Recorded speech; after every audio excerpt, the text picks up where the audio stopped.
You remember last show I was standing right here telling you all about the supersonic Ninja Star, and you probably wondered what the heck is all that construction going on behind him.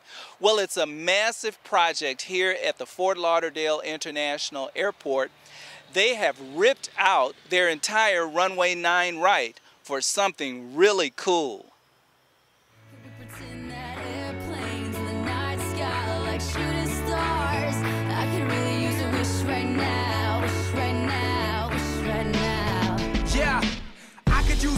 Or a genie or a wish to go back to a place much simpler than this. Cause after all the partying and smashing and crashing and all the glitz and the glam and the fashion.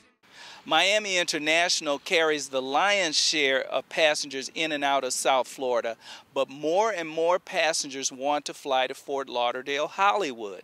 And so authorities are rebuilding runway 9 right 1.5 times longer than it was before. But first they had to overcome a major problem. The airport is boxed in by development just outside the fence. Fort Lauderdale Airport currently operates with only one long runway available for airliners, runway 9 left, which runs west to east along the north end of the field. 9 right was the short parallel runway to the south, which was only usable by smaller aircraft. If you look west of the airport, you quickly realize both runways are blocked by I-95, so airport officials decided to lengthen 9 right to the east instead. But even that idea meant the highway and railroad tracks found there would both need to be relocated or lowered to pass underneath the new runway. In the end, officials decided to leave the highway and tracks as they are, but build the new runway with enough upslope to pass over the obstacles instead. So aircraft taking off east will travel uphill as they gather speed. But that presents an operational problem. Uphill takeoffs require longer takeoff distances. Plus, the new runway will still be 1,000 feet shorter than the main runway is today. That said, having one runway for takeoffs and one for landing is a far more efficient operation than the current single runway operation in use today. But authorities say extending the runway and expanding Terminal 4 will cost $1 billion. So who pays? All the money that's being spent here is either federal grant money or Federal Department of Transportation grant money that's been given to us for these projects because it's seen that they're necessary for the general public, and also the users of the airport. For example, the airlines, the tenants here at the airport are paying for a lot of these projects and improvements. The project is expected to be completed by late 2014. Let's start off with a little bit of news, and it's not so happy. American Airlines, they've had quite a week like none other.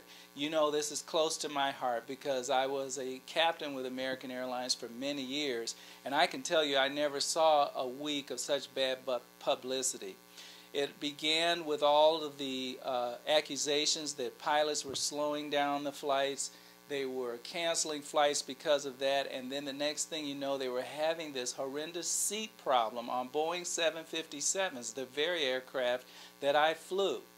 Apparently, the seats were, whole rows of seats were coming loose in flight, and the publicity was horrendous. It happened like on 3 different flights, all 757s. Eventually, the airline took many of its 757s, about half the fleet, out of service in order to check what was going on, and they have narrowed it down to this clamp. Apparently this clamp that's used to hold the rows of seats down was somehow installed incorrectly and had to be modified. I have just checked on the company's site, and apparently the problem is resolved and the schedules, happily, are returning back to normal.